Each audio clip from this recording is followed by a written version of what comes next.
Hey, Whoa, hey. Hello. another week. Here we are. Happy Wednesday. Happy What's Ash going Wednesday. on? Yeah, that is very true. Folks, welcome to the show. I'm Tom. We I'm have George. And I'm Nick. and How you Nick. doing? Welcome to 1925, the New York Giants podcast. Folks, remember to check us out on all of our social media platforms. We are on Instagram. We are on YouTube. We're on Facebook as well at 1925, the New York Giants podcast, or on YouTube at 1925 podcast Big Blue. We'll have this scrolling across for just a moment. And guys, I'm excited for tonight. It's going to be a fun show. George, I'll turn it to you here. We have a very special guest Well, thank you, Thomas. to announce. Who is it? It is. Oh, you want me to say it? It's No. It's Joining a good us one. today, two-time Super Bowl champion, Perry Williams. Key piece, one of the most dominant defenses in this league. Big part of the Big Blue Wrecking Crew. Set the tone for that era.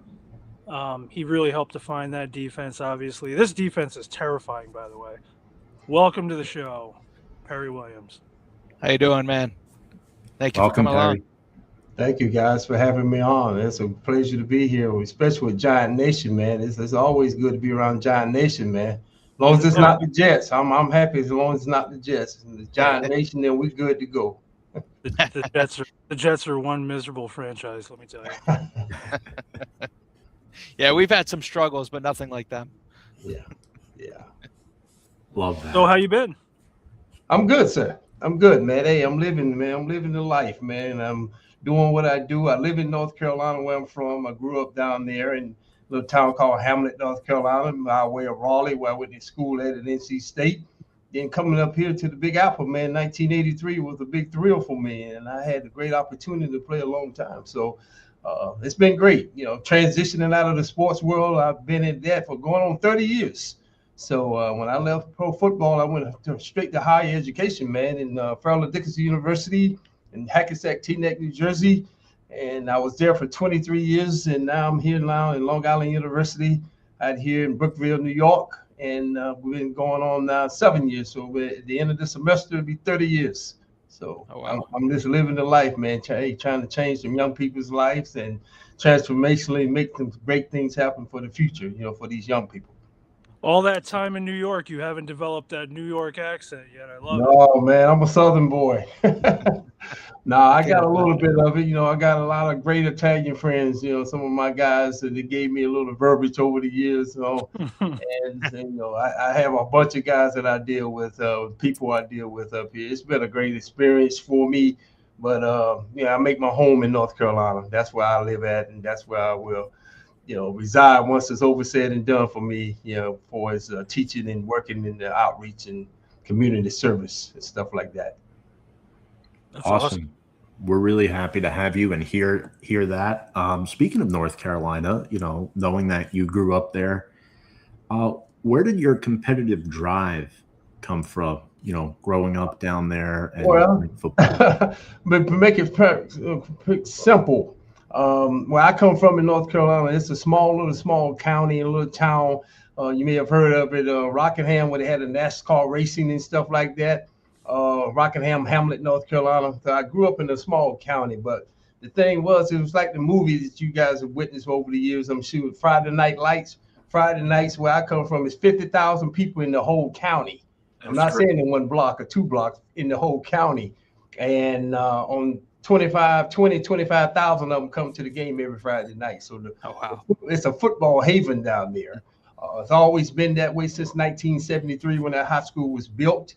And we've had a lot of great success through our high school program down there. Obviously, you hear me, I'm boasting about that, my high school program.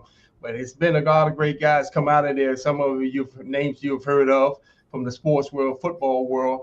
And since 1973, we've had 27 NFL players come out of there. Can I hear some of them? Guys, I named somebody you've heard of, some of the old school guys. A guy named Mike Quick, all-pro wide receiver for the Eagles. He's from my high school. We had Lewis Breeden, played for the Bengals, a defensive back for 10 years. Then the current guys in the Donnell Ellaby, played with the Ravens for a little while in Philly. I think when they won the Super Bowl, and then Melvin Ingram, he Oh came, yeah. another lineman from the Chargers, I think it was. So we've just had our pedigree of our athletes, man. It's a great thing down there. We enjoy the game. It's not like typical, New York City, go out on a Friday night on a nice dinner or something in the city. But, Friday nights where I come from, you're eating hot dogs and hamburgers sitting at the game. So, Yeah, that's absolutely. important if it is. But our, competitive drive for me to answer your question, my man, is, I always had that. I love the game. I love sports. I ran track. I played baseball. I played football. I did a little bit of everything with that. And, just having that winning mentality, because the community where I live in, our culture, man, is about winning, man. And we had that winning mentality, and we won. I mean, I was the first class to win the state championship my senior year in high school. And, we built in '73, as I told you. Season of '78, and I graduated in '79. So we was the first thing. After that, we had probably 12 more state championships since then. Wow. So we just have a pedigree of great ball players to come out of there in the community, and the people that support us, our booster club members. So they do a great job with that. And I'm obviously, when I have time, and I go down there during the football season in high school and go to a game and cheer them on myself. So it's all about that environment, man. That winner, having that winner's edge.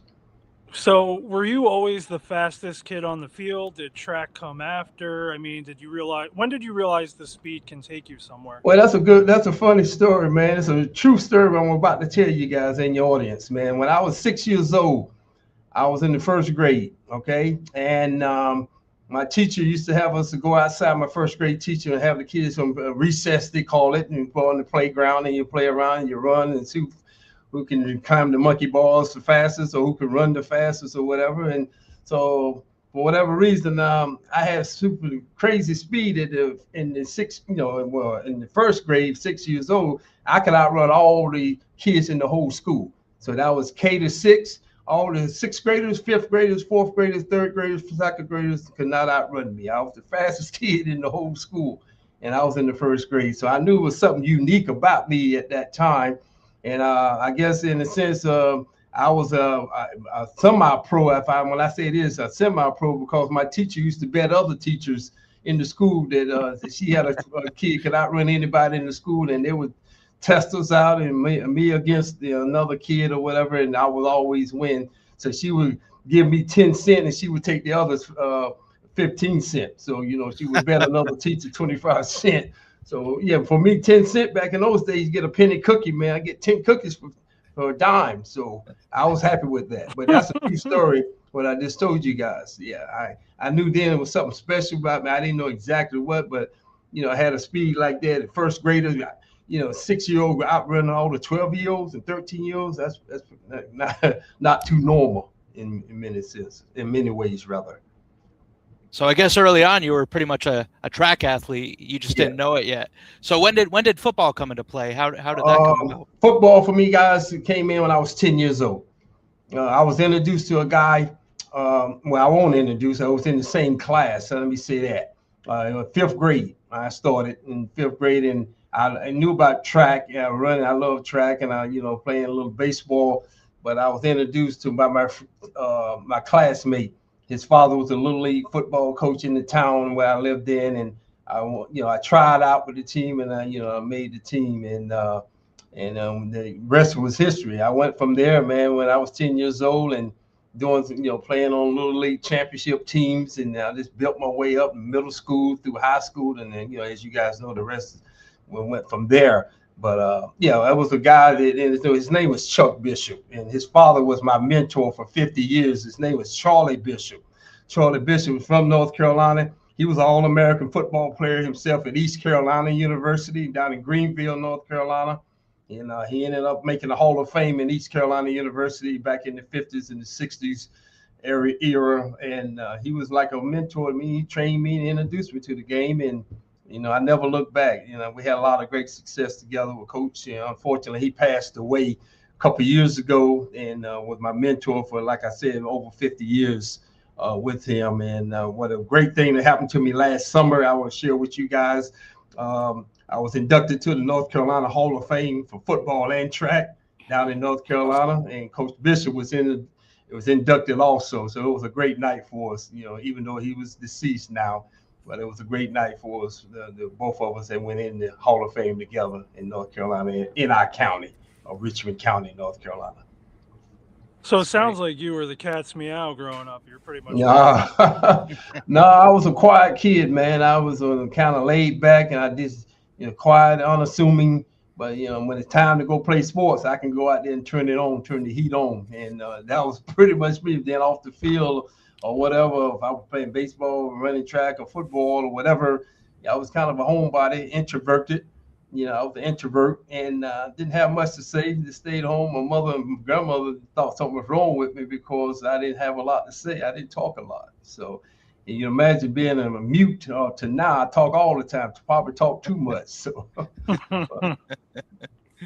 yeah, George grew up too thinking a lot of people thought there was something wrong with him too. So yeah, no, for sure. I love being introverted. It's one of my favorite things, actually. Yeah, man. You guys, man. I appreciate guys like yourself, man. You've been around. You've seen that you lived your life, and you're doing great things like this, having your show here, man.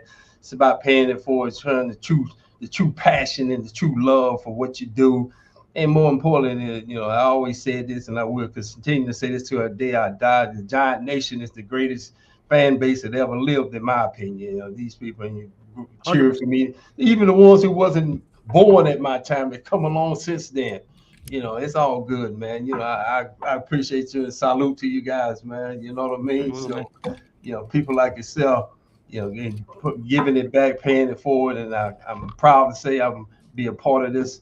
Your podcast here, man, playing for the Giants for many years, for the Mara family. Then my last 2 years with the Tisch family was a great honor for me. Willie Tamara, I can't say enough about him. He was a great man to me. I know a lot of times you say, well, guys, you hear the ownership don't really get involved with the players too much. In reality, that's true to a degree, but Mr. Mary always had great things to say about me, and I had the privilege and honor to work for him for all those years, and it was a great thrill for me. It really was, and I'm honored to say I was able to play for the New York Football Giants. Was Wellington Mara? Was he like a stern kind of guy? Like, you see the pictures and everything. It looked like a super serious, like I'd be scared shitless, honestly. Well, I tell you what, man, Mr. Mary was a no nonsense guy, man. He's a businessman.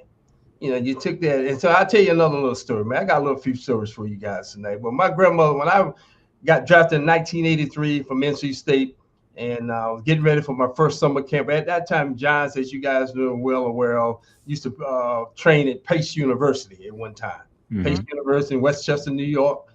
And I was up there and, getting ready for the training camp. And I remember my grandmother, when I was leaving to go to the first training camp in July of 1983, she said this to me, guys. She said, asked me who was the man who owned the team. And I told her, I think his name is Willie Tamara, and his family runs it at that time before the Tisch family. And I told him, who he was. He said, well, I tell you what, son, if you don't do nothing else, if you play 1 day, 1 week, 1 year, or 1 month, 1 year, or 10 years, or whatever the case is, you make sure you get that man an honest day's work. Yeah. Never forgot that, fellas. And I went to work in 1983, and I worked and I worked. And I don't have to say no more because you guys already know I put in 11 years. But the beauty of it all, the reason and the moral of the story is when 11 years went by, guys, when it was time for me to go home, pack my bags to leave because it was over, when I was able to shake that man's hand and say, I gave you my best. That was my most proudest moment. And he knew that too. Oh, yeah.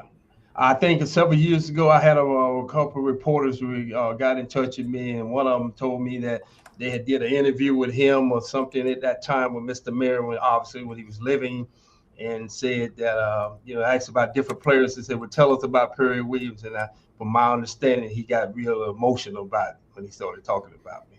So yeah. I get the goose, the willies when I think about it. Mr. Merriman was a man of integrity, a man of character, man of class, and I was able to work for him, and it taught me a lot of things as well because I grew up without a father. I wish I had a father in that kind of category, with that mindset anyway. I'm not talking about the game itself or for its monies, but just as a person, as a human being, and that really went a long ways with me. So I really appreciated the organization for having me be a part of the winning team, the winning edge, and we won. So we won a lot of games and won a lot, as you guys know, we won championships. So, but most importantly, it brought me about the way of living, my life transition, from what I went from that point to where I am today. So it was a good learning lesson point for me.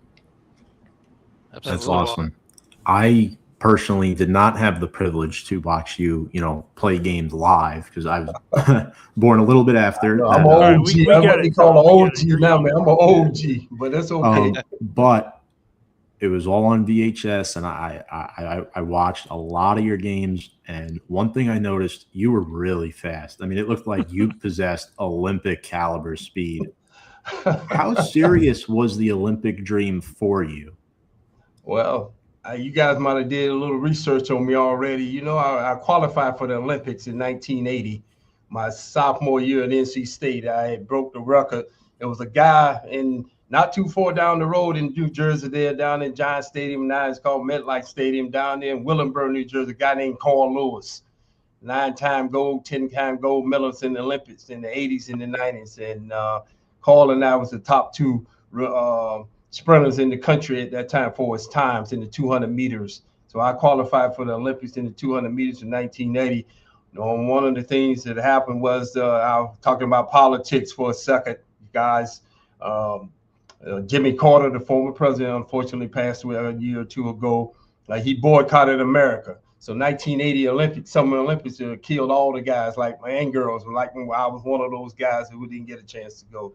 So I've always said, man, I was heartbroken, of course, had a great opportunity. They had a chance to go to the Olympics, but I didn't get a chance to go because of what the boycott with Jimmy Carter.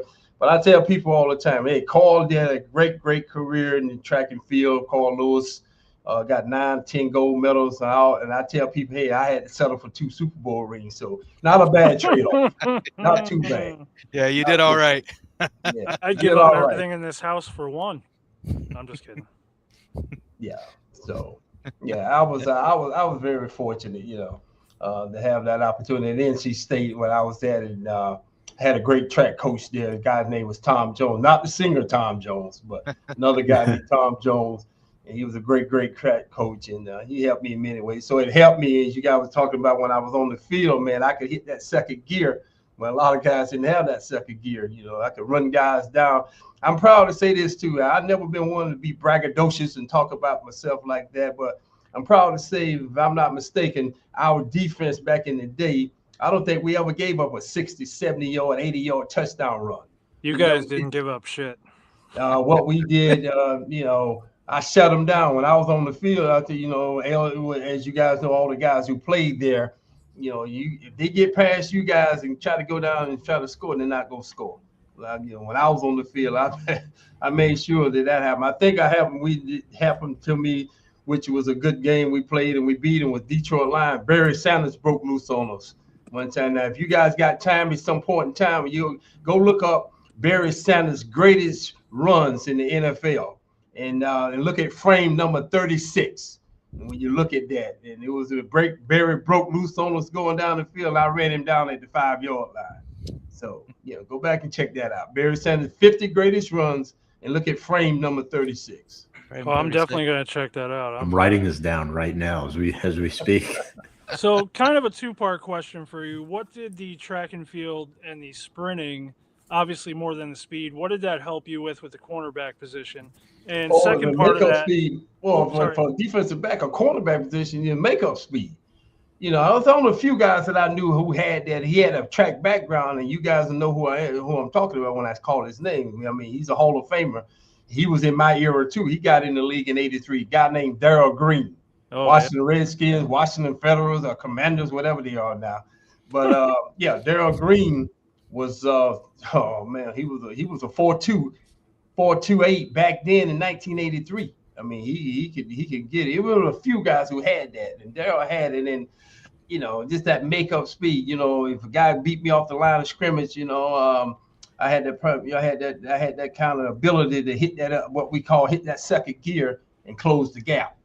And you were a big corner also. You weren't a small well, guy. that's what it was taken back. A lot of guys was taken back by me because I was 6'2", 205 pounds, and I was running 4.3s, 4.28s, 4.3s and back 40-something years ago. So you can imagine. But that was due to the fact of my track training. My track training, I trained in football. Well, what I did in football season to get ready for the season, what I would do my track workouts. And my track workouts got me ready for football season. Did you ever play receiver at all? No, I was a running back in high school, running back in DBS in cornerback.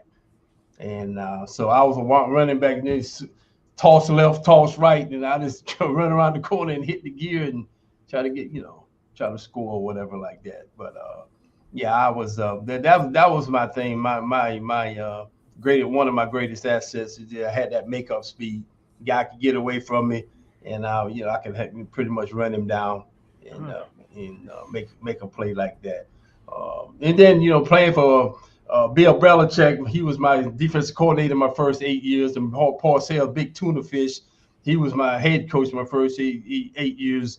And what happened with Bill Belichick and I, he utilized every player's ability, found the strongest points and utilized it. If you guys watch it, you go back and watch some of this old tape, you'll see me coming off the edge on the short side of the field on cornerback blitz.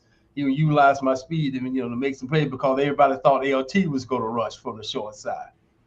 So he mixed it up and stuff like that. Bill Belichick was a genius. I can tell you guys that right now. People ask me the question, I said, Bill Belichick was a genius. If it's such word as genius in football, he's one of them. No doubt. He's Scarver's a personal friend of mine now. He's I saw him last summer. He invited me to speak to his football team at University of North Carolina because I told you guys I live in North Carolina. I live about 75 miles from Chapel Hill. I live by now my town area where I live is called Pinehurst, North Carolina. So it's a golf resort. So I was able to go up there with him and spend a day with him, and that was great. Yeah, it was great last summer. That's amazing. What are your thoughts about him not being a first ballot Hall of Famer? Oh, that's crazy, man. They ought to close that place down. I mean, come on. No kidding. I mean, that's just my opinion. I'm biased, of course. I want to see this guy be in there. No doubt about it. I don't know about why this or why that, because of this kind of situation that happened with this or that, whatever. The bottom line is this guy can coach, and this guy proved it. He got 2 Super Bowl rings with us, and he got 6 in New England. And he went 2 more and lost those. So he went to the Super Bowl 10 times, and won 8 of them. So I don't, my thoughts being biased, of course, that's ridiculous to me. But for whatever reason, he's going to definitely be in there. This year, next year, whatever years, he's going to be in there. And I'm happy for him. He was a great coach. And it was a privilege to work with him. And I learned more. I've said this in a couple other interviews. I learned more with Bill Belichick in 30 minutes, guys. 30 minutes that I did in 11 years of pro football and 4 years of college. In 15 years, in 30 minutes, I learned that. But that's how smart this guy was. Love it. So Perry, take me back to college when you played against LT when he was at Carolina. What was that experience actually like from your side of the field? A freak of nature. Yeah, I knew this guy was special. I watched him. We played Chapel Hill, NC State, Chapel Hill.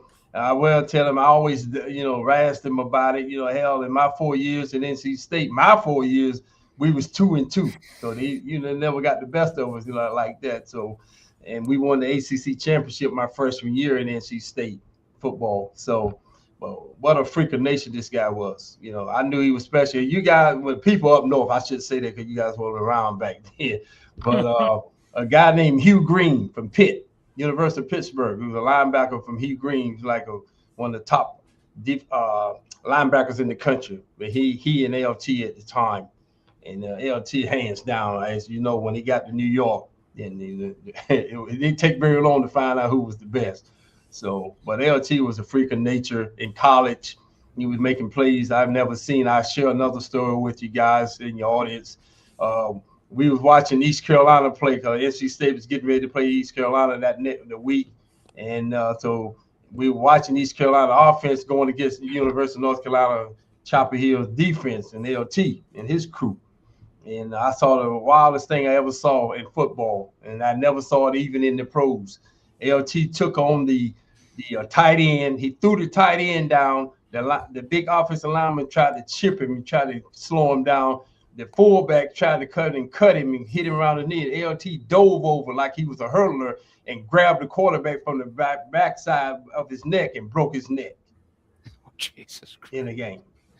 Oh my True. goodness. You guys go look his history up and research that. You can see that from East Carolina. I forgot what year that was. I must have been 80, 79 or 80, one of those years. And he broke the guy's neck trying to run from it, the quarterback. Jesus. And the quarterback LT, obviously, when he was younger, even probably still now to some extent, he is the scariest football player. I mean, even just him standing, you never know where the hell the guy is. He's staring at you. He's shit talking on top of it. He's hitting you. And then after he hits you, he's telling you got to do better than that. Like, yeah, you got to bring something better than that. I mean, like, I couldn't imagine being like Ron Jaworski under center, just looking at LT, and then not only LT. I got another story for you, my man. Not to cut you off when you're talking about Ron Jaworski. I'll give you another guy. I'm gonna give you guys stories. This is a storytelling night for you. Oh yeah. We playing the Eagles, and this is a true story. We playing the Eagles in Philadelphia. And the fan base, as you guys have heard of or witnessed yourself, they're a pretty wild group down there. But in any event, we down there, we battling the hell out of them. We kicking the crap out of them. They kicking the crap out of us. So we going at it. And so LT chin strap had a defect on the helmet. So the referee said, you got to go out, LT, you got to go out for one play. The LT ran off the field, and we had a reserve guy named Andy Hedden come in his place. Okay.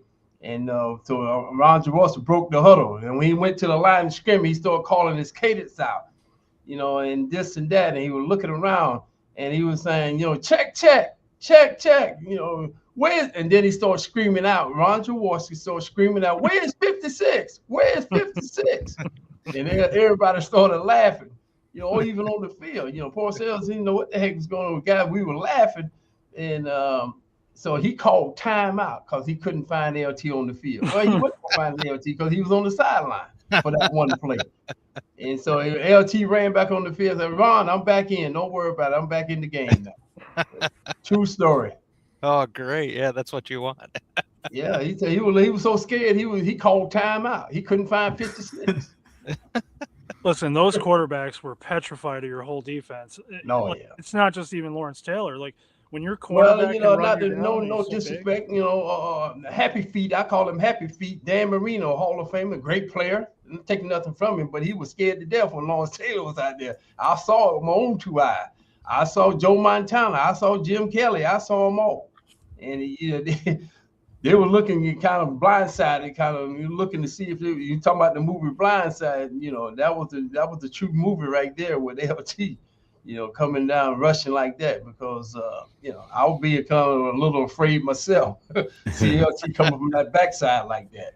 But, he was a monster, man. He was the guy who was a freak of nature, just natural, this God-given ability. Guys like that, even in the rest of my life, I guess I'll never see another one like him in my lifetime. That comes along every 40 or 50 years. And so, absolutely. So you must have been good. You must have been quite relieved knowing you were joining Lawrence Taylor and you got to be a part of what he was going to do. Yeah. Well, I'll give you another good story. Okay. So 1983, I got up here, as you guys know. I didn't get a chance to play. I was on the bench first year on scout squad, which is fine. I learned my system. I learned the team. I learned everything.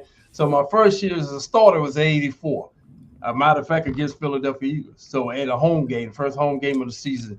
And so I remember, we ran out on the field. We had kickoff, and the defense ran on the field after the kickoff. They received, and it was a 30-second TV timeout. So I'm in the huddle with all the guys, Harry Carson and even Carl Banks at that time. He was a rookie, and the rest of the guys, and LT, Leonard Marshall. You go on and on, all these great guys. Jim Burke, we in the lineup. Terry Kennard, my free safety, my boy, my buddy. And so LT turned around in the huddle and looked at me. He never called me Perry. All my years of PW or Mr. P, my nickname was Mr. P or P-Rock. He never called me that. He always called me homeboy.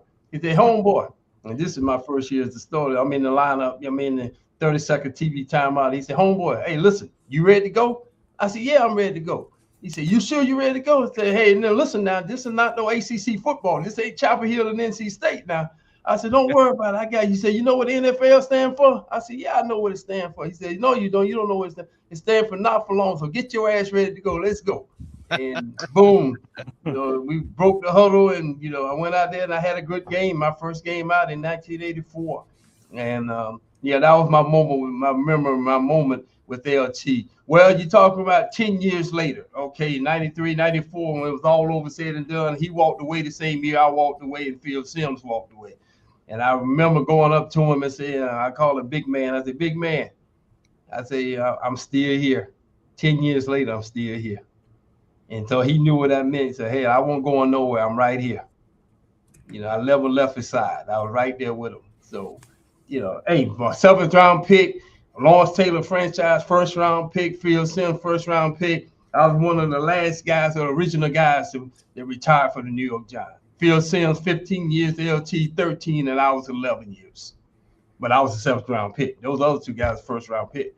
So you tell me. It's either, I tell guys all the time in my program here at the university, because I run the sports management academic program at LIU here, Long Island University. And one of my classes that I teach is the psychology of sports class.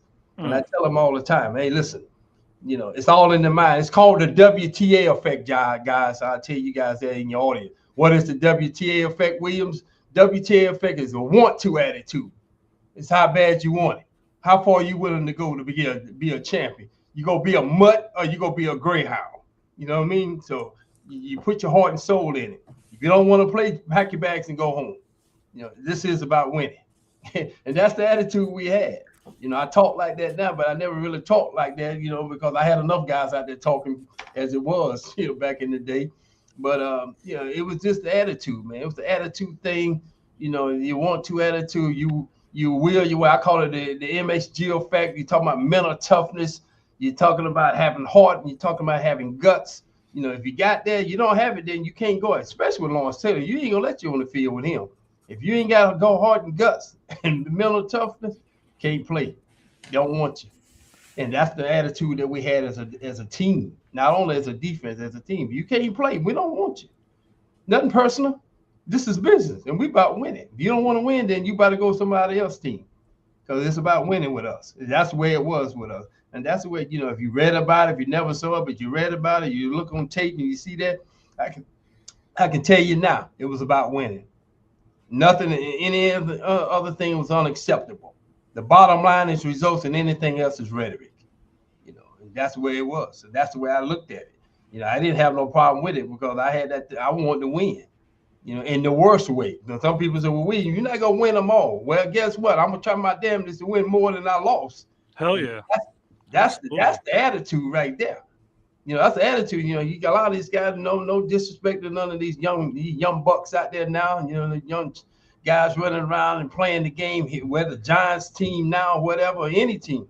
You got to play with heart and guts. If you ain't got that, then you don't need to be out there on the football field, especially representing the Giants.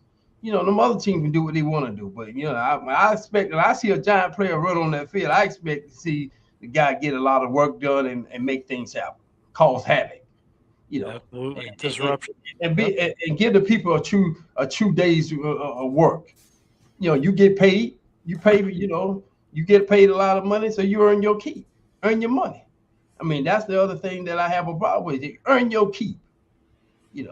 And so my thing was, a lot of people, it ain't no easy way out. It's either you do it or you don't, fellas. And my thing is, my philosophy is my way or the highway. You don't want to play, go home. This ain't for everybody. I tell people all the time, football is not for everybody. Basketball, baseball, you got a lot of people that play soccer or that. But football, you got to be a man, a real man. Now, this is a man's game. This ain't for little boys. We ain't changing diapers out here. You got to get after it. You know, if you want to change out, you better call your mama and tell her to come get you. You know, this is about playing the game and making it happen, man. Making it win it. That's the bottom line, win it. And so that's the attitude I have, man. I was never vocal too much back in my day. I had enough guys doing interviews and all that. But I'm speaking from an old school guy, OG now. I can tell you that was my mentality. I played to win, and anything else was unacceptable to me. I hated winning. I hated I hated losing. I would be so embarrassed, guys. So after we lost the game, I wouldn't even go out to eat. I'll order food in. I didn't want the people to see me.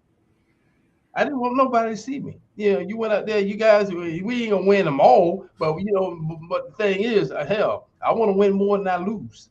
That's the attitude that I had. You know, I was embarrassed if we lost. And most of all of us was embarrassed. But we came roaring back. So my philosophy is I might not win them all, but I'm gonna win more than I lose. And that's what we did. So Perry, in 1984, you had a very impressive season. You started the whole year. You had 3 interceptions. So you said the year before you were on the scout team. What was that transition like, and what moment did you actually feel like you, lack of a better term, belong in the NFL?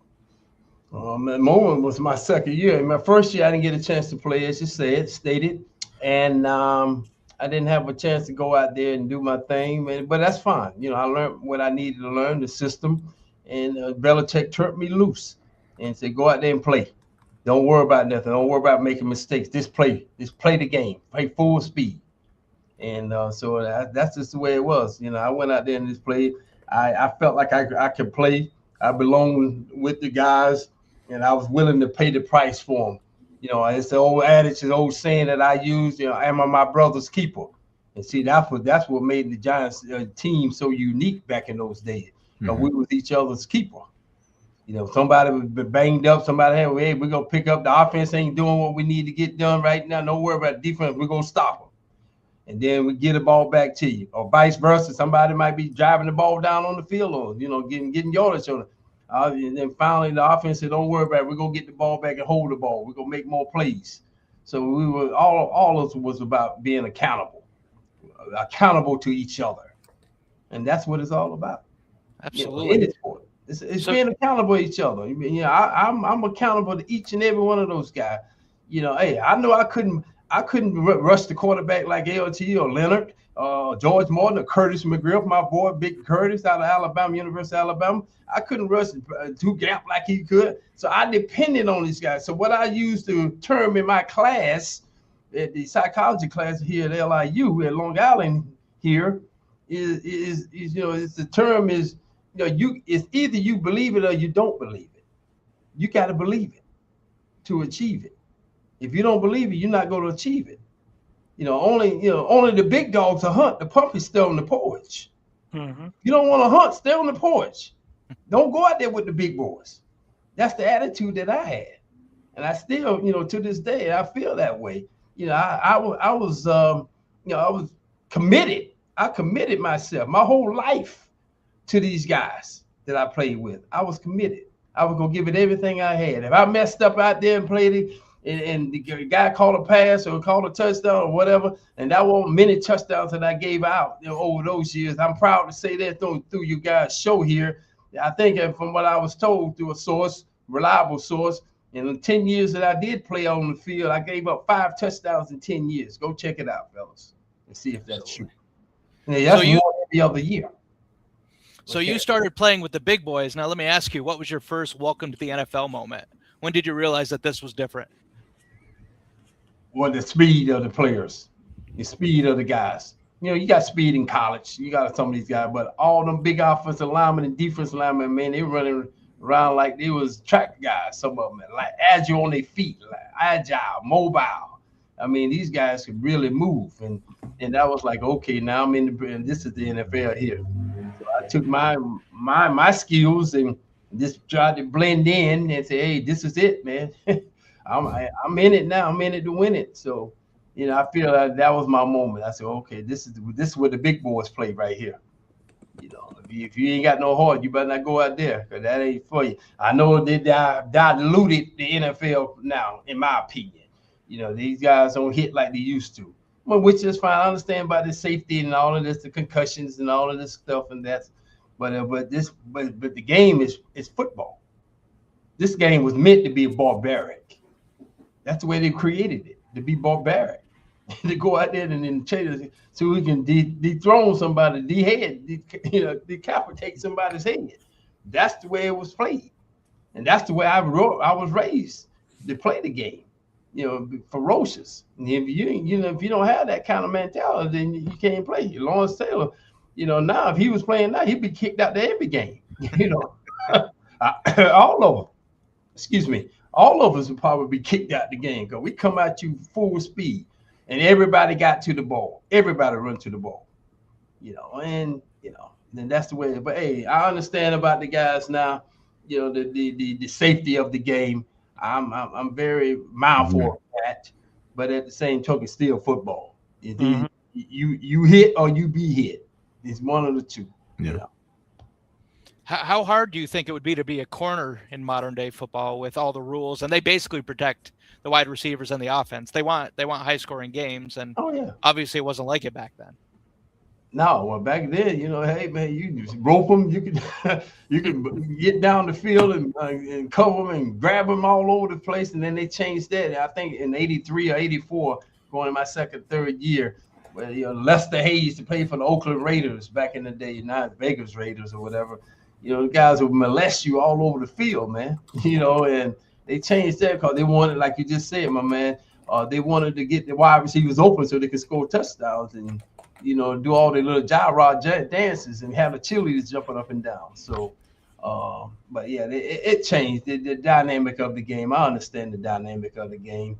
But this, you know, give the game, as I said again early on with my grandmother's story, give that man or give the fans an honest day's work. Don't go out there and just lay down like a dog and just let the people just run all over you and just embarrass you. You know, that's embarrassing. I'm sorry to say that, but that is embarrassing. Yeah. Don't be like a dog, be a mutt. Go out there and be a greyhound and go out there and go get it. Rockwaller. Be something besides being a mutt, you know. Yeah. Also, we have a comment. I don't know if you know the name Ronnie Rivers. She's been commenting in the stream. Perry, are you familiar with her? Ronnie at all, Rivers. I hadn't heard. I heard that name sound familiar. Yeah. I hope it ain't too bad. No. She's just saying. Well, I didn't do anything wrong. No. All good. Against the She lady. remembers you. She remembers you from the late '80s, apparently. So we're just Put it checking up there, through. Tom. Well, I can say thank you. Tell her thank you for giving me a shout out. I appreciate it. Thank you for being a giant nation. But yeah, you were selected in the 7th round, right? Yeah.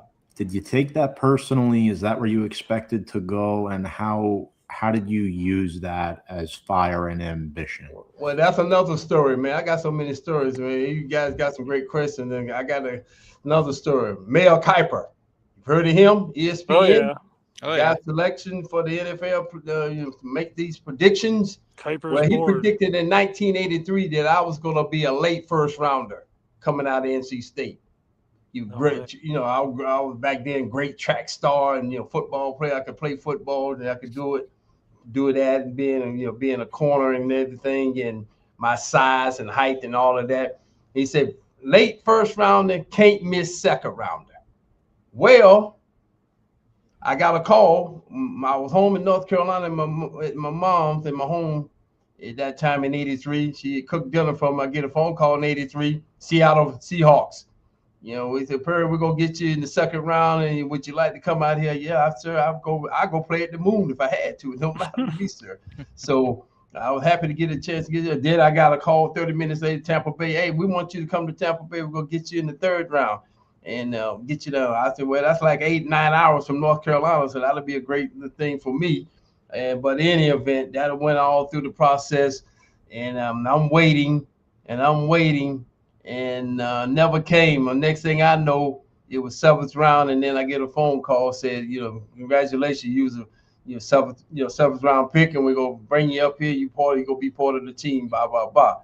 Well, I come to find out what happened, fellas. A lot of people don't know this story, and especially Giants Nation. It was 2 Perry Williams in 1983 that came out. One of them was a white kid from Clemson University, Perry Williams, and obviously me being black from the NC State. Well, the word got out that Seattle drafted him. They thought they were drafting the black Perry Williams, but they drafted the white Perry Williams. And so he was second round. And so that really what happened went down. George Young, the general manager of the New York Football Giants back in the 80s and 70s, 80s, 90s, up until he retired in early 2000, I think it was, Mr. Young, he told me the story. He said when he went, the first player in 1983 was going to be Terry Kennard, our first free safety All-American from Clemson. My great friend, my teammate for 7 years. But TK was first. Then I was supposed to have been second on the draft list with the Giants. George Young told me this story, Mr. Young. And he said that you were supposed to be second. He said, when I looked on that, I asked the guys back then, I guess they had all this technology. Now you guys got all the data analytics stuff now. You didn't have all that technology 40-something years ago. And they said, well, I went and told him, he told the draft room, the board room, hey, listen, I'm really looking for Perry Williams. Well, Perry Williams gone. Perry Williams gone? He said, yes, he's gone already. And so that's why Leonard Marshall got the second round pick. I was supposed to have been the second round pick. And so when that went on, so he went on third round, fourth round, and got all these other, started getting all these other guys, Carl Nelson, some of the other guys they got at that time. And when it got to the seventh round, he told me that something told him to go back to the draft board room and check again. He said, is Perry Williams gone from the board? He said, yes. That's how I'm talking about Perry Williams from NC State. And they looked on the board and said, yeah, he's still on the board. And that's how I got to know the New York Football Giants. The Perry Williams that they thought they had Seattle was the guy from Clemson. So do you think the whole league misplaced you guys? Do you think the whole league misplaced you guys? Yes. Oh That's incredible. Gosh. Yeah, well, they got all this technology like you guys got nowadays, man. You have a chalkboard and runners and all this kind of stuff. It was a whole different world then, man. Holy God. But that gave me a drive. I mean, answer your question earlier, that motivated me. Now I'm a seventh round pick. What's the differentiation of second round pick for finances, money? Let's just talk about money for a second. Back then, first round pick Terry Kennard got $500,000 signing bonus. Okay, a second round pick back then, Leonard Marshall, I think he got $250,000. That was supposed to be my money, $250,000. Work your way down to the seventh round, I got $25,000. $25,000, not $225,000, $25,000. And so, with my salary and everything, I think my first year in '83, I made $105,000 being a seventh round pick. Not bad. That's not chump change. That's a lot of money in 1983. Yeah, absolutely. But wow. Nevertheless, But that was my Perry Williams story. The white Perry Williams and the black Perry Williams. You are by far a better man than me, because I would be so goddamn pissed off. You would never hear anyone that wanted to talk to me. I'm like, listen, y'all got the wrong Perry Williams. I'm the one you guys were supposed to get. Like, could we redo the draft or something? I mean, I tell you what, man, George Young made it up to me. He laughed. He said, I stole you. He told me in his office one time. He said, I stole you, son. I got you on the cheap. But over the years, man, when after third year and fourth working up, man, he put me in a category in the top percentile for DBs for my position, and I appreciated that. Well, I worked my butt off, of course. I worked like hell and produced and did what I had to do. But yeah, that's my Perry Williams story in the draft, 1983. So. That's wild. Real quick, this is like a training camp / weekly preparation question. When you guys were doing your prep, how great were these linemen, offense, defense drills? Like I want to say Carl Banks had a really good, like everyone would stop and watch Banks and somebody on the line go at it, trying to push each other around, stuff like that. How great were those drills to be a part of, just to see all that talent in one spot? Oh, man, now you're seeing a bunch of men go, gladiators now. Now they going at even us in practice against each other. We used to turn it up. We had to stop practicing. Big Tuna, Parcells had to stop practice sometime. And we probably would call goal line scrimmage. You're on the 20-yard line going in, a red area scrimmage. Oh man, we get after it. We get after it for real. We hitting for real. And so Parcells had to blow the whistle. Hey man, Cole, we don't want to kill each other out here. We want to save it for the adversary, for the enemy. But but we made each other better by going at each other. I'll give you another story. I can't remember. You got to help me a little bit, guys. He was a tight end from Notre Dame. Bavaro? Bavaro. No, not Bavaro. He was a tight end later on in the 90s. Dave, tight end, and he was the first round pick for the Giants. What was it? It was in the 90s, early 90s. Dave, Jesus, I can't even think his name now. But he was a first round pick tight end. Howard Cross? Not Howard Cross. No. You keep going. You guys go down, you might find it. But he was a tight end from Notre Dame, and he's probably 6'5", about 260. And Parcells asked LT to give him a look. And so Dave Young, one of them. I can't remember. I'm trying to think of this guys, but in any event, he first round pick, and Parcells wanted to indoctrinate him. He wanted LT to introduce him to the NFL. So LT told Parcells, said, "Listen, Bill, I don't feel like doing that today. I don't want to go out there and do that. I don't want to hit nobody today." And Parcells kept whining and agitating, and LT talking about, give him a look and let him show me what he has or whatever. Dave Brown, that's his name. Dave Brown. Remember that? Go back and look it up. He was Notre Dame #1 draft pick with the Giants back in the, I think, early 90s. But anyway, Dave came out there and they had the arc block. They tried to block LT, tight end against the linebacker. And LT told him, said, "I told you, Bill, I don't feel like practicing today." Parcells. And he said, "Well, give him one good look and see what he got." He said, "Okay." LT got on the line of scrimmage, buttoned his chin strap, and on the whistle. They hit it like a bunch of battering rams. LT hit him so hard that it broke his nose, and blood went everywhere. And Parcells stopped practicing. LT looked at Parcells, and this is a true story. He said, "Bill, see what you made me do? I told you I didn't feel like practicing. You don't make me break this boy's nose." And that's amazing. Blood was all over the place. But true story with Dave Brown, the tight end. Where LT said, "Listen, I don't feel like, don't ask me to do anything else the rest of the day." So LT was that type of guy, man. LT, he practiced when he wanted to practice. He had certain things he would do in practice, but most of the time he would just sit back and relax, watch everybody else. And that was the way he was. The game was, once we played the game, man, it was on. You have to worry about if he was ready to play, because he would be ready to play. I'm gonna give you one other thing, and I think you guys will be really enlightened now. My first year, again, 83, 84, my first year as a starter. I'm in the locker room. We got a 1 o'clock game against the Eagles. That game what we talked about early on, the Eagles in my home game, my first home game in the starting lineup in 84. I'm in there. We got a 1 o'clock kickoff. I get to the stadium at 11:30, 90 minutes before the game. We always had that rule to come in.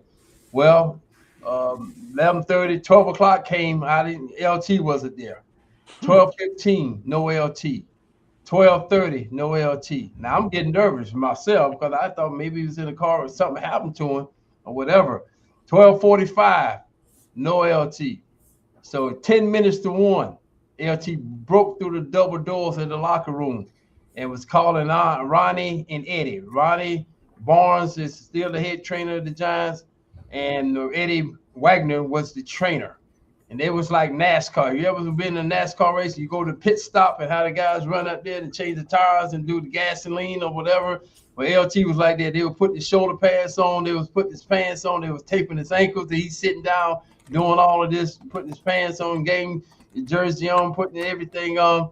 And then after that, LT, after he got dressed, within 3-4 minutes, it seems like, LT started screaming and hollering in the locker room, cursing out Parcells. He was cursing out everybody.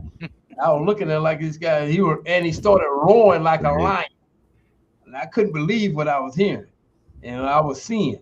And so after that, he was cursing, and he was cursing out Parcells because he wanted Parcells to tell him that he was going to introduce the starting defense to the audience. So I guess to the fan base, he wanted to be introduced to the first home game, the defense. So anyway, we did that, and LT, I got my first roar. They gave me a nice ovation. I ran on the field. When LT came out there, the whole seemed like the whole stadium was shaking, like the earth was vibrating. I couldn't believe it, the roar that he had for him.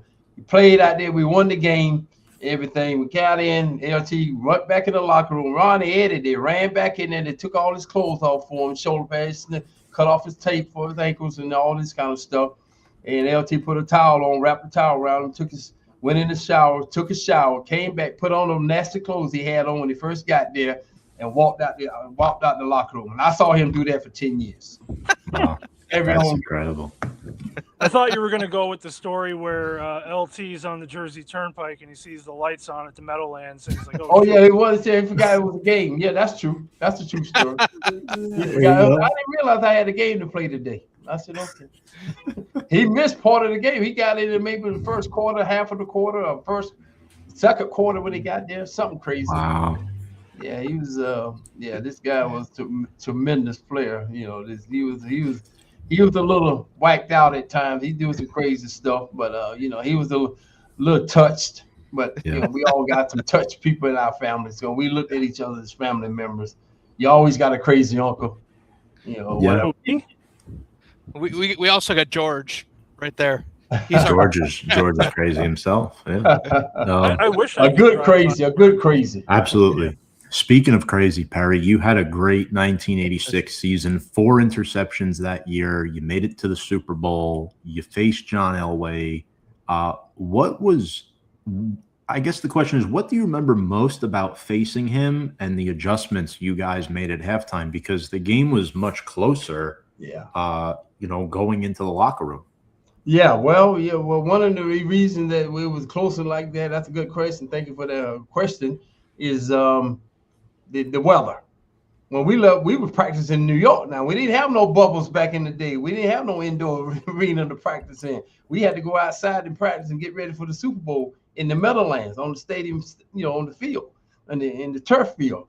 And it was 20, 30, 40 degrees or whatever it was. And we practiced. Then we go out to California, and that atmosphere out there, it's warm. So what it was for us in reality, and to be honest with you, it was the element. It was the temperature. It was a little warmer out there. I think it was like 75, 80 degrees. We used to be in 20 degrees. So it's a differentiation there. And so that kind of got us a little bit. We was huffing and puffing a little bit. And by the second half, if you go back and you look at it, when the sun went down, when it got cool out there in Pasadena in the Rose Bowl, that's when we started really playing. Because you got to adjust it to the atmosphere. That's what really happened to us, to tell you the honest truth. We was, kind of gasping for air a little bit. So, but we came back and it made a big difference. John Elway, great player. Can't take nothing away from John Elway, but we started putting that pressure on him, man. He was running for his life, and we was able to make plays. And then, just the guys all together. It was a great opportunity for us. We got a now or never, and win this championship, and we was able to do it. And it was a great moment for all of us.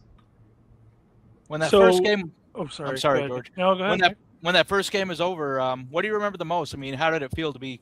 Well, now a Super Bowl it was a dream come true, man. It was a dream come true, my man, because I worked all my life. I dreamt about it. At 10, 11 years, 12 years old, going to the Super Bowl, watching it on TV back in the day as a kid. Oh, man, I would love to be there. One day, maybe I get there. And that was my dream, my goal. My dream became a reality. Yeah, a dream became a reality. I got a story that I tell. I do a lot of corporate training, guys. I do a lot of speaking for corporations and organizations and colleges or whatever, higher education, and K-12 school systems. And I got a story, I call it, I'm going to share with your audience here. It's called the toilet bowl story. And so when I was 11 years old. Okay, I'm going to get the exact number. 11 years old, I used to tell my mother and my grandmother that one day I was going to be somebody. And I was going to win myself a scholarship. And I was going to go to school, get a scholarship. I didn't know what college I was going to go to, and go to college. And then from college, I'm going to go and play in the NFL. And I was going to be in the NFL, be on TV, and I was going to even play in a Super Bowl. And so my grandmother had that look on their face like Super Bowl, playing in the NFL, playing in the Super Bowl. My grandmother said to my mother, she thought I didn't hear her. She said, yeah, you hear this boy talking about he's going to play and get a championship and go and play in Super Bowls and talking about going to college and getting a college degree. And from that, and that's which is fine and dandy and great. He said, but playing in the Super Bowl, the only kind of Super Bowl that boy probably ended up playing is a toilet bowl. And they laughed. That was, they laughed at me. And I remember saying, well, I can show you better than I can tell you. Well, 14 years later, fellas, I was in my first Super Bowl. And so Pasadena, we just talked about, I called my grandmother. She was not able. She was sick and ill at the time in North Carolina to fly to California, to L.A., and come to the game. So I called her that Saturday night before the game, and we talked in conversation. And I remember talking to her at the end. She said, well, good luck. Beat John Elway good and beat the Broncos good tomorrow. I said, I sure will, Mama. She said, well, good luck to you. I said, hey, Mama. She said, yeah, what is it? I said, what you think about that toilet bowl kid now? And so my moral of that story, I've told that hundreds and hundreds of times on a lot of speeches I've done over the years. The moral of the story is I believed. I believe, regardless of what my mother or my grandmother said, or any family member, or anybody outsider said, I believed in myself. That's the one point that I want young men and young women to get and understand. Anything is possible. Believe that you can achieve. If you can believe, that you may have a chance to achieve, but you got to believe. And I believed, and I was able to achieve it. Not only once, I was so happy to get that one Super Bowl. I was like, hey, I'll never go again. That'd be great. I'd love to get another one. And God behold, it happened, 4 years later, we went back and got another one. So actually, speaking of that Super Bowl, going back to the 90-91 year, the Bills offense was explosive. Oh, yeah. What was that defensive mindset going in? I know there was some adjustments, obviously. Kind of elaborate on what you were going to allow them to do and what you were going to take away from them. Well, first of all, we're going to try to take away the passing game. So we instead of having the linebacker, the extra linebacker on the field, we had six DBs. Track guys. I call them track guys, the runners. We had our greyhounds on the field, so we were just covering it tight. Just going match toe to toe against them. And as you guys know, they have the no huddle offense. That Top Gun offense they had, but it wasn't wearing us down because we had our DBs in there. We was doing our extra DBs. Still have a nickel. We had 6 DBs called the dime, so 6 defensive backs on the field. And so Belichick came to that conclusion, said we're gonna rush them and have the other guy what we call the spy, just to stand there and watch Jim. So that's what it was. The mindset we go out will them. They was going up and down the field on some. There wasn't no secret about that, but we was able to shut them down. We started hitting them. We just really made a lot of contact with the receivers. They had James Lawson and the other guys that they had at that time too. They had some great players over there, but I think we outwheeled them at the end for the most part. So speaking of the very end, where were you during the wide right kick? Oh, I was on that at that time. I was on the sideline. Came on the sideline, and they did the wide right kick, Scott Norwood kick, I call it. And I was so happy. I thought it was gonna go, and the ball looked like it was gonna go in, and it didn't. It stayed out to the right, and I was so happy that happened. I couldn't believe. I've told people over the years I've had a couple of events I had to do a while back, and I said, well, I owe Scott Wood a thank you note, a thank you for missing note. So. That was a great poignant moment for us to be able to say that I 2-time champion in the world of pro football, and I'm honored and had the great the opportunity and the privilege to be able to play football. That was great for me, and play for the New York Times, playing for the biggest city in the country, New York. Out of all places, I came to New York. I thought I was going to Tampa. I thought I'd maybe go to Seattle or wherever, but come to the Big Apple. Can't get bigger than this. This is it. This is where it's at. Yeah, and you earned it. Oh, you yeah. Earned it, Perry. If you can make it in New York, you can make it anywhere. Absolutely. Yeah.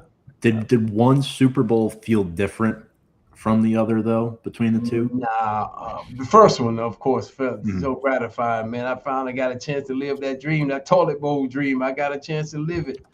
And the sucker was kind of know what to be expected or whatever for that particular week or a couple weeks. I think it was a week that particular year. And just getting ready, get your mind right, kind of knew what to do, kind of get my mind set, get your family, got everybody pulling and tugging at you, but tickets or you want to see you and this and that. I'm here to work. We here to work. It's not vacation. For your families, they can vacation in Los Angeles out there at that time or down in Tampa.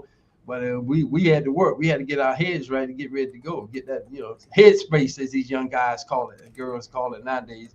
Get your headspace right. So, yeah. Perry, what receiver gave you the toughest matchup in your career?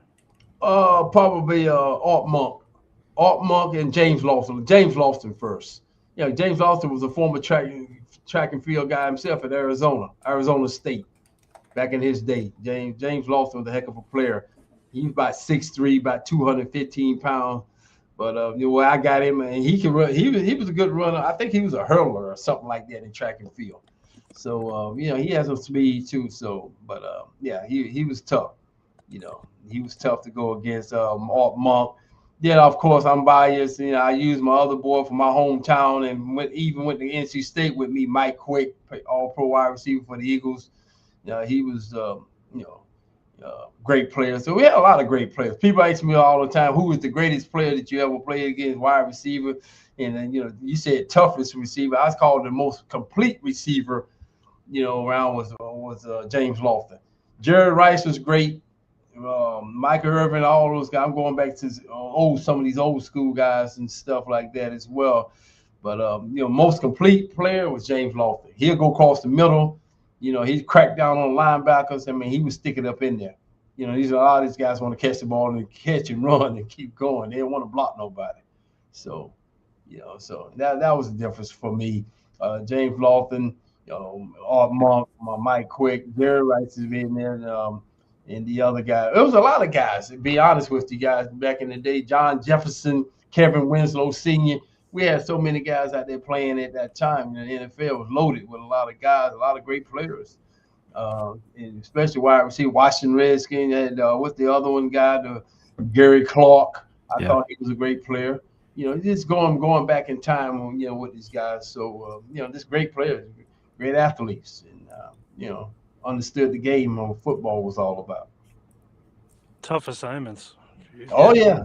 Yeah, every day it ain't like high school or like college. You get an All-American, 1 or 2 All-Americans a year you play against in college. In the pros, All-Americans every day, because all them guys are great players to make it to the league. Absolutely. Now, what would you say your greatest accomplishment was, aside from the Super Bowls? What's the thing that maybe the fans wouldn't know what you're most proud of, like your determination? That's easy, man. I appreciate you asking that question, my man, because my accomplishment I have to get a college degrees. You hear me? I just said degrees. I got an undergraduate degree in criminal justice with a minor in psychology, and my master's degree is in public administration, concentration in business. I got my master's degree while I was still playing pro football. I went back to school during the all season in the late 80s and early 90s. We won the second Super Bowl in January of 1991. In June of 1991, I received my master's degree. So I played 3 more years after I got my master's degree. And when I retired from pro football, I got a call from Fairleigh Dickinson University, where I had gone and got my master's degree from, not too far from Giant Stadium, or now MetLife Stadium, about 10, 15 minutes away. And got my master's degree from there. They offered me a job about 4 months after I retired from the Giants. And I worked for FDU, Fairleigh Dickinson University. I was there for 23 years. 23 years at FDU. Now I'm here at Long Island University. I've been here in May will be 7 years. So 30 years of my life has been involved with education, higher education, and outreach. Great school, by the way. Got the privilege to go there. Unfortunately, didn't get to cross paths with you, Perry, but so we It's never too late. It's never too late. It is never too late. Absolutely. Want to be mindful of your time and just have a couple more, if that's okay. Yeah. So what got you into work or being a professor specifically, and what would you say is more difficult, leading a classroom full of students or an NFL locker room? Oh no, the NFL locker room, they the craziest. Yeah. They students in class, man, they're cool kids, man. They hungry. You know, they got that desire. They not only, we got a lot of student athletes in my program, of course, and you know, they hungry, they thirsty. They want to hear some of that, you know, some of my saying, the words of wisdom, if you will. They're willing to listen. They want to take in, get all the information they can take in. And I enjoy that. I call that transformationally changing the life. My life, you know, it's been predicated in what made me go into education. I wasn't going into education. I was going to go and get involved in being a real estate mogul. I call it tycoon. I was going to go back and buy land in North Carolina and get involved with real estate and do some various other things that I was going to be involved in. But for whatever reason, the man from upstairs, the man I call the man upstairs, decided that he wanted me to work with outreach and work with young people. And that's what led me to that. I wouldn't go and be involved with education like that. I was going to go and do outreach. I was going to go and do speeches, you know, about staying in school, leadership, team building concepts and all that kind of stuff, and doing the right things, motivation and so whatever.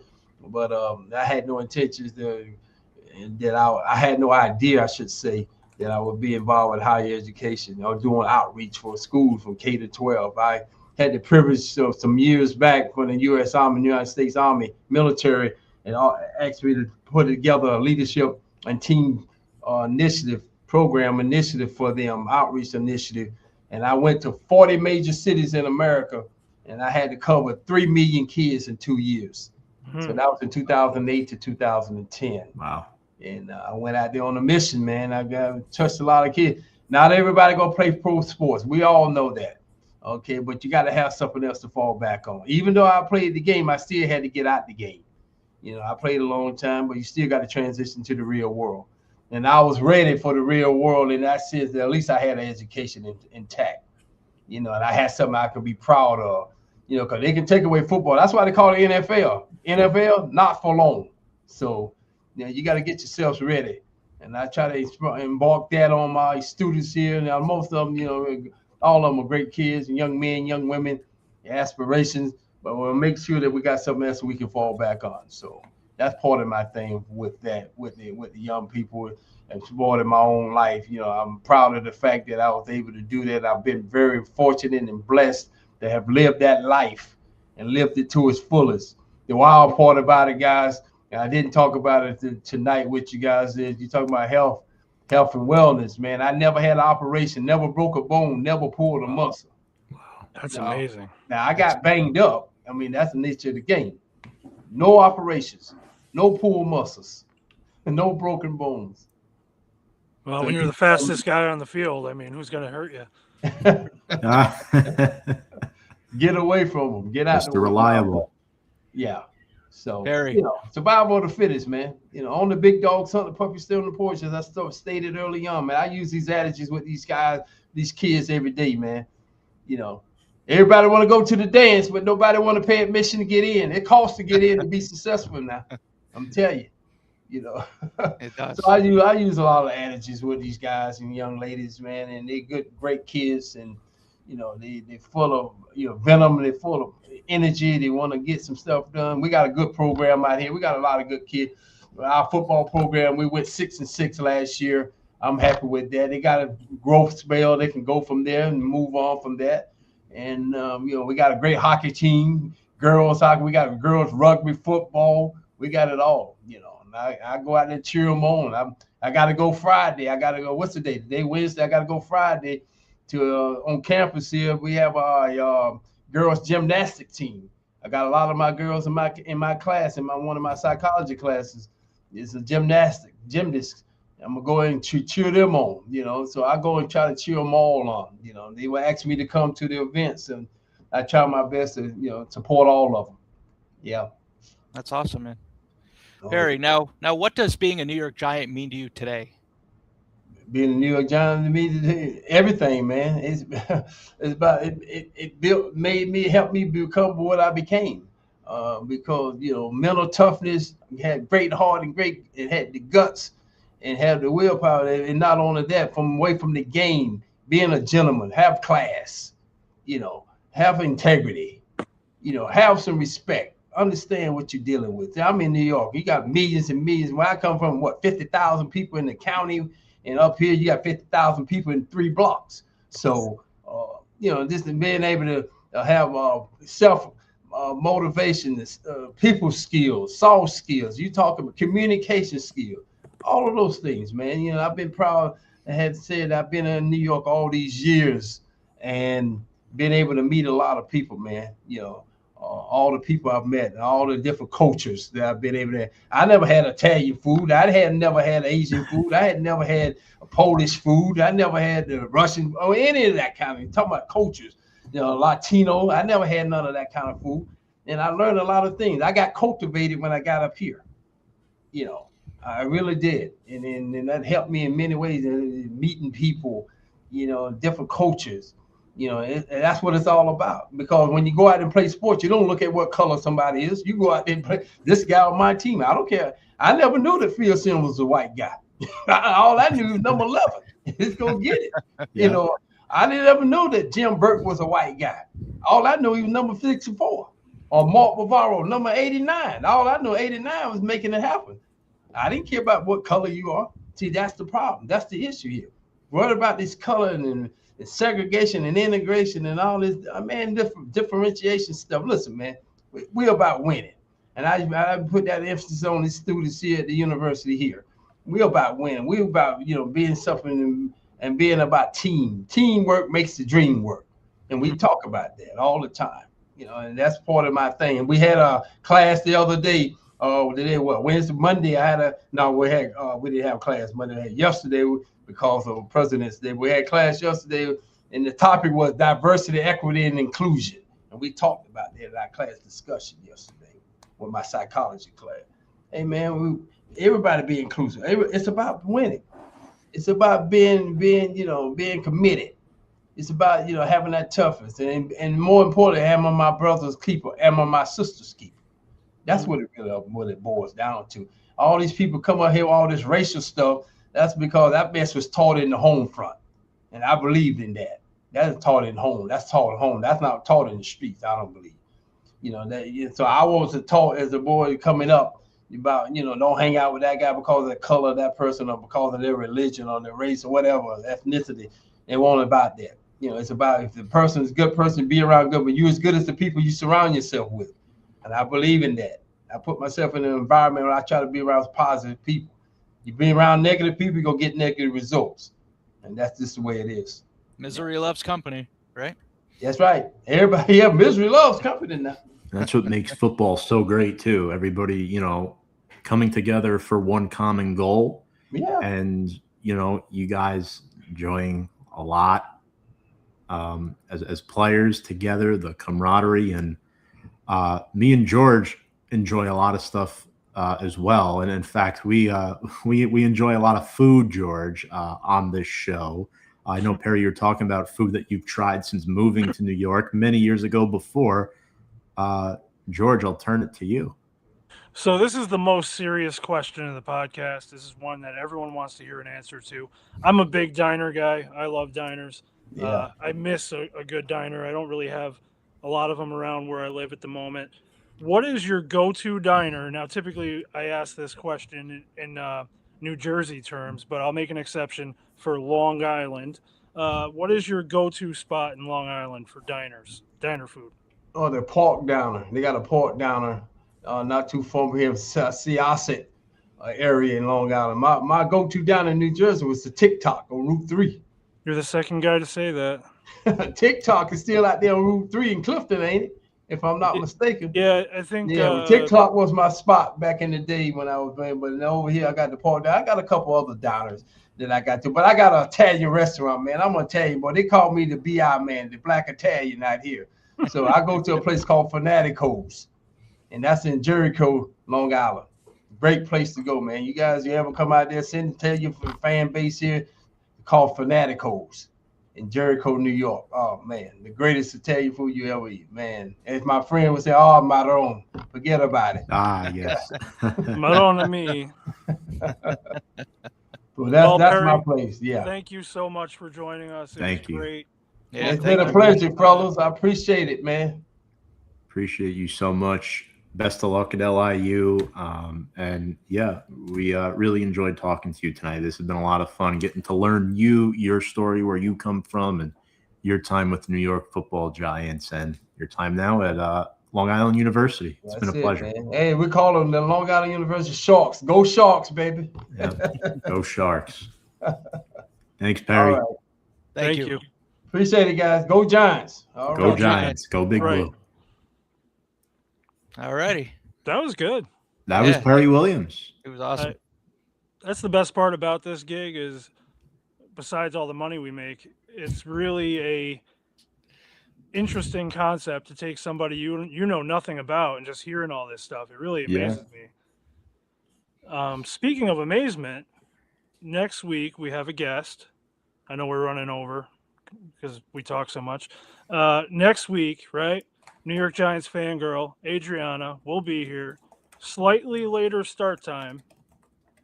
8:15, right? Tuesday, February 24th. So yeah, we're going to start 8:15 that night. We got Adriana. Should be a lot of fun. We're going to talk about the state of the Giants, what we expect, what we hope for, and all that fun stuff. And I'm probably going to be a little angrier just because of the state of the Giants the last, how many years, right? Absolutely. So George angry? Never. crazy. I was very safe, calm, and polite today. You were. You were. It's Wednesday, that's why. Yes, that you were. Thank you, Rhonda.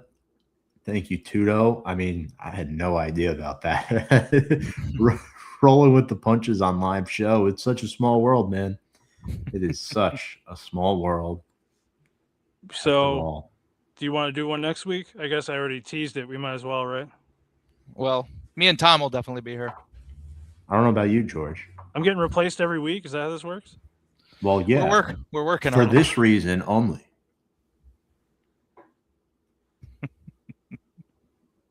Care to comment? I'm not going to give you any satisfaction. Go No? Giants. Go Giants. Cheers. Cheers, guys. Cheers, guys. Go Big Blue.